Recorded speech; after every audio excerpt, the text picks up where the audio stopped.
थरे नुहे कि दुई थर बारंबार खाइबाकू इच्छा हबो। एते टेस्टी जे मु न कहि रही पारुनी। आपण मानकु जदि किछि चटपटा और हेल्दी खाइबार अछि ताले एमिति निश्चय बनांतु आ खाइकी कमेंट रे कहंतु केमिति लागुछि। एथिपाई मु अट्टारे तेल लूण कला जीरा देई ताकू भलसे चकटी नेली।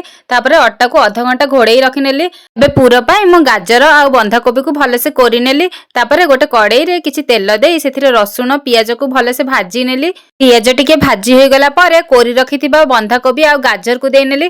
तापरे ताकू टिके गोळेई नेली। सेथिरे लूण देई आउथरे भलसे गोळेई नेली। तापरे सेथिरे कटा कंचा लंका धनिया पत्र गोलमरिच पाउडर गरम मसला आ टमाटो केचप देई ताकू भलसे गोळेई नेली। तापरे एपटे दही रे अल्प पानी आ लूण देई ताकू भलसे गोळेई नेली।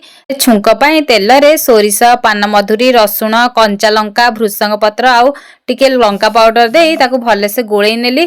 तापरे फेंटी रखिथिबा दही को देई नेली। पर एपटे पराठा पाई मु रुटी को बेली सेथिरे अल्प तेल देई ताकू भलसे गोळेई नेली। भाजी रखिथिबा बंधाकोबी रा पूरा को देई नेली। तापरे ता चारि साइड रे टिके पानी देई ताकू भलसे कवर करि नेली। पर टावा रे अल्प तेल देई ताकू एपट सेपट करी भलसे भाजी नेली। एबे हमर रेडी हे गला गाजर आ बंधाकोबी रा पराठा। दही तड़का रे टिके लंका पाउडर आ धनिया पत्र देई नेली। एबे हमर रेडी हे गला गरम गरम पराठा को दही तड़का। खाइबा पाई जेतिकी स्वादिष्ट सेतिकी पुष्टिकर मध्य। आपण माने भी एमिति थरे ट्राई करंतु।